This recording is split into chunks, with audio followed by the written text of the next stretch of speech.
Hello, आज मैं आपको न्यू टॉपिक करवाने जा रहा हूँ विद द प्रैक्टिकल क्वेश्चन। अगर आपको डिसोल्यूशन के टाइम बैलेंस शीट ना गिवन हो, डिसोल्यूशन के time no balance sheet is given, so हम क्या करेंगे? अगर आपको डिसोल्यूशन के टाइम बैलेंस शीट नहीं गिवन है तो सबसे पहले हम बैलेंस शीट बनाएंगे, देन आगे ट्रीटमेंट करेंगे। इस मेथड को सबसे इजी वे है समझने का कि हम डायरेक्ट एक प्रैक्टिकल क्वेश्चन करते हैं। सबसे पहले हम चेक ऑन करते हैं हमें क्वेश्चन में क्या गिवन है। देखो, हमें क्वेश्चन में गिवन है X and Y and Z enter into partnership on 1 October 2021। X Y Z तीन पार्टनर्स हैं, वो 1/10/2021 को पार्टनरशिप में एंटर करें, sharing profit and losses in the ratio 4, 3 and 2 and with capitals of 30, 20 and 10। X की capital है 30, Y की है 20 एंड जेड की है 10। That are their capitals. Okay. Next वो कह रहे हैं their assets and liabilities on 1 October, the date on which they decided to wind up their affairs were as follow. 1/10/21 को उनके assets में हमें क्या क्या गिवन है? assets में हमें ऑफिस फिक्सचर दिए हुए हैं, that is for 1000, debtors दिए हुए हैं, that is for 28,000, bills receivable, that is for 5,000, next चौक दिया हुआ है, डेट इज फॉर 45,000। और लाइबिलिटीज में हमें क्या गिवन है?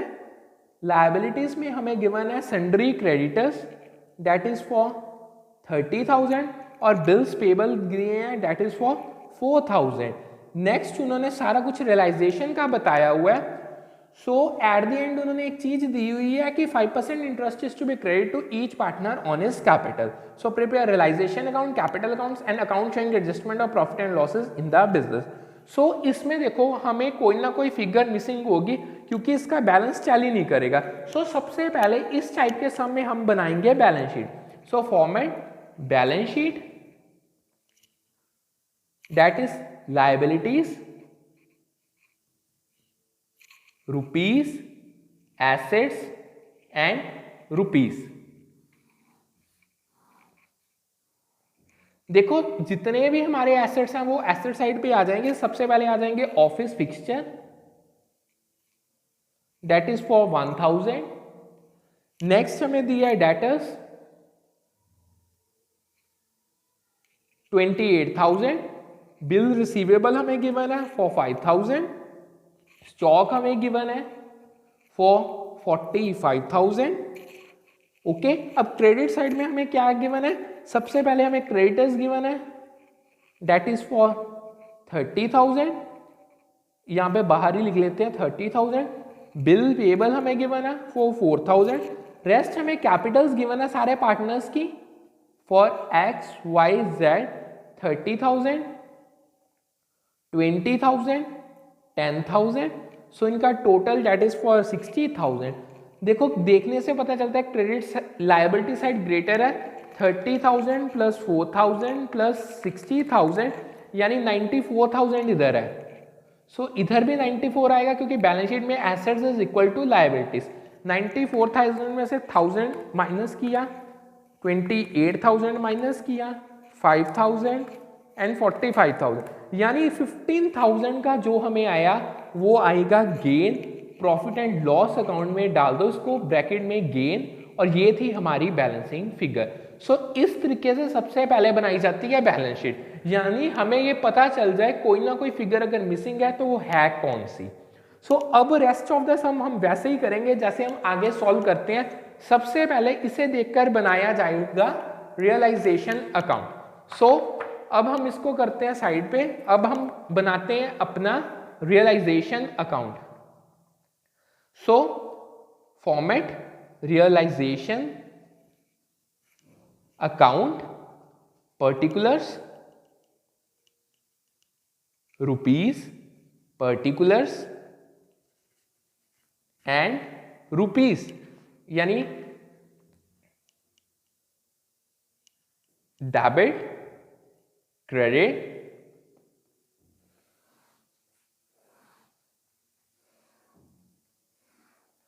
सबसे पहले हम अपनी बैलेंस शीट को अगर चेक करें तो हम अपने एसेट्स को ट्रांसफर करेंगे, यानी to office fixture for 1000, to debtors that is for 28,000, to BR that is for 5,000, to stock that is for 45,000। और जो हमें गिवन था प्रॉफिट एंड लॉस का हमने बैलेंसिंग फिगर निकाली थी वो यहाँ पे नहीं, वो कैपिटल अकाउंट पे ट्रांसफर होगा। अब हम अपनी liabilities by creditors that is for 30,000, by bill payable that is for 4,000। Next capital transfers नहीं होगी। अब हम अपनी इंफॉर्मेशन चेक करते हैं। सबसे पहले उन्होंने दिया है X agree to take over stock in trade at a discount of 10%। जो हमें 45,000 का स्टॉक था वो एक्स ने ले लिया, so by X capital account bracket में स्टॉक। अब उसने ये 10% डिस्काउंट पे लिया, यानी 45,000 का था उसमें से 10% माइनस कर दो, 45,000 minus 10% it will be for 40,500। Next वो कह रहे हैं and pay off the bills payable, X ने लाइबिलिटीज के बिल्स पेबल भी अज्यूम कर लिए, so to X capital account bracket में बिल पेबल फॉर 4,000। नेक्स्ट वो कह रहे हैं Y agree to take over book debts at discount of 20%। Y ने बाय वाइज कैपिटल अकाउंट उसने डेटर्स को टेक ओवर कर लिया जो थे 28,000 के थे डेटर्स, यानी 20% डिस्काउंट पे, यानी 20% माइनस कर दें तो अगर 28,000 minus 20% that is for 22,400, so 22,400। Next वो कह रहे हैं and pay off the creditor, और जो क्रेडिटर्स की पेमेंट थी वो वाई ने की, so to Y's capital account, मतलब वाई करेगा payment that is for 30,000। Next वो कह रहे हैं Z took over the bill receivable at 4877। जो जेड था यानी बाय जेड्स कैपिटल अकाउंट उसने बिल रिसीवेबल को टेक ओवर कर लिया फॉर 4877। ओके। नेक्स्ट वो कह रहे हैं office and fixtures at a depreciation of 10%, यानी जेड ने ऑफिस और फिक्सचर्स को भी टेक ओवर कर लिया, वो भी 10% डेप्रिसिएशन के बाद। सो ऑफिस एंड फिक्सचर्स 1000 के बनते थे, उसमें से 10% डेप्रिसिएशन दी, तो यानी 1000 माइनस 10% 900। सो ये भी जेड ने कर लिया बाय जेड्स कैपिटल अकाउंट, सो ऑफिस यानी 900। सो टोटल इसका हो गया 4877 900 5777। ओके।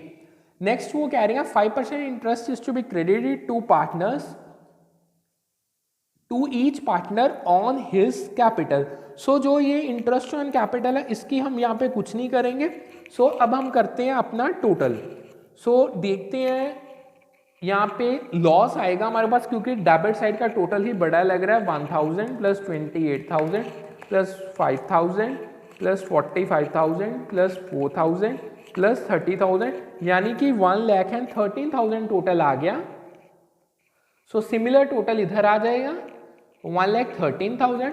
अब इससे हम माइनस करते हैं, minus 30,000 minus 4,000 minus 40,500 minus 22,400 minus 4877 minus 900, that is 10,323 का लॉस आ गया जो हम कैपिटल अकाउंट में कर देंगे ट्रांसफर। अब देखो हमारे पास तीन पार्टनर्स हैं एक्स वाई एंड जेड, उनका रेशियो था 4:3:2, यानी 4 + 3 7 7 + 2 9। इसको कर दो 9 से divide and it will be into 2 कर दो 2294, then divided by 9 into 3 it will be 3441, और इसका आ गया 4588। सो इससे रियलाइजेशन अकाउंट कंप्लीट हो गया। अब अगर आप चेक करो इसमें कोई लोन की एंट्री तो नहीं दी गई हम सामने, अगर हम अपना लोन चेक करें, नो।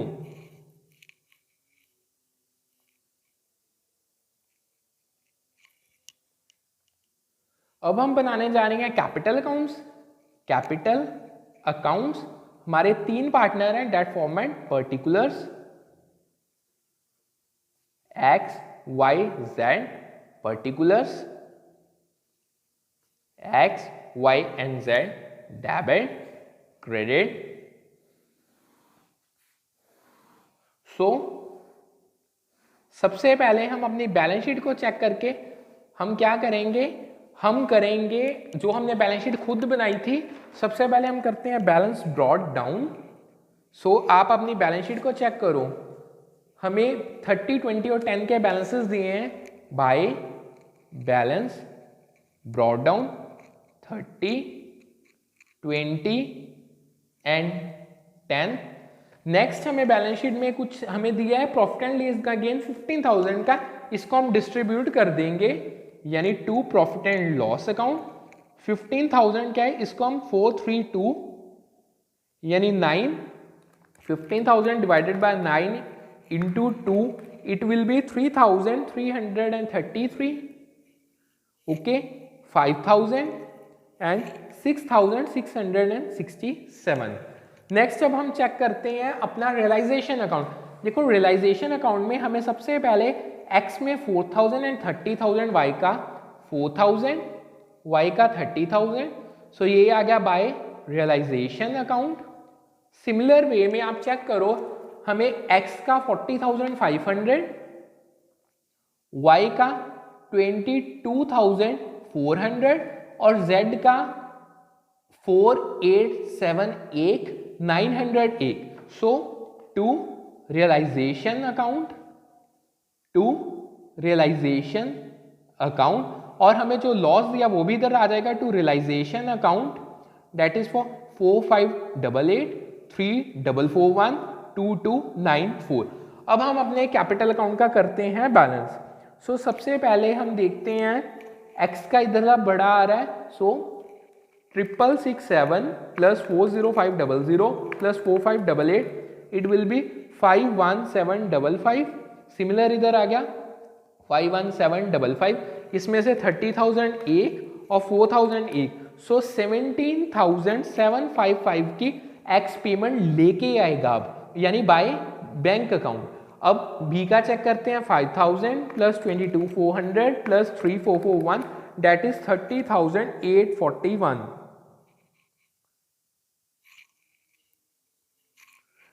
और इधर हम नोट डाउन रफली कर लेते हैं 3841 और उधर आ गया 50,000।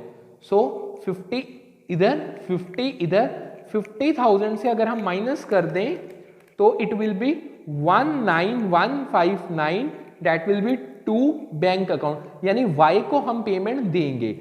अब इसका चेक करते हैं, इसकी डेबिट साइड बढ़ी आएगी 3,34877 प्लस 900 प्लस 2294, यानी ये आ गया 11,404। सिमिलर ये इधर आ गया 11,404। अब इससे 10,000 माइनस कर दो, इट विल बी 1,404। सो इससे हमारा कैपिटल अकाउंट कंप्लीट हो गया। अब हम बनाने जा रहे हैं bank account. So bank account, उसका format debit, credit, particular, rupees, particular, rupees. So सबसे पहले हम अपनी बैलेंस शीट चेक करते हैं, उसमें हमें कुछ गिवन है कैश के रिगार्डिंग। सो इस समय हमें कैश का कोई बैलेंस ब्रॉट डाउन नहीं दिया, सो डायरेक्ट हम अपने रियलाइजेशन अकाउंट पे आ जाते हैं। इवन हमें रियलाइजेशन अकाउंट में भी कोई कैश या बैंक की एंट्री नहीं है, डायरेक्ट आप कैपिटल अकाउंट में आ जाओ। हमें एक पेमेंट दिया, सो ये आ जाएगी by Y's capital account that is for 19,159।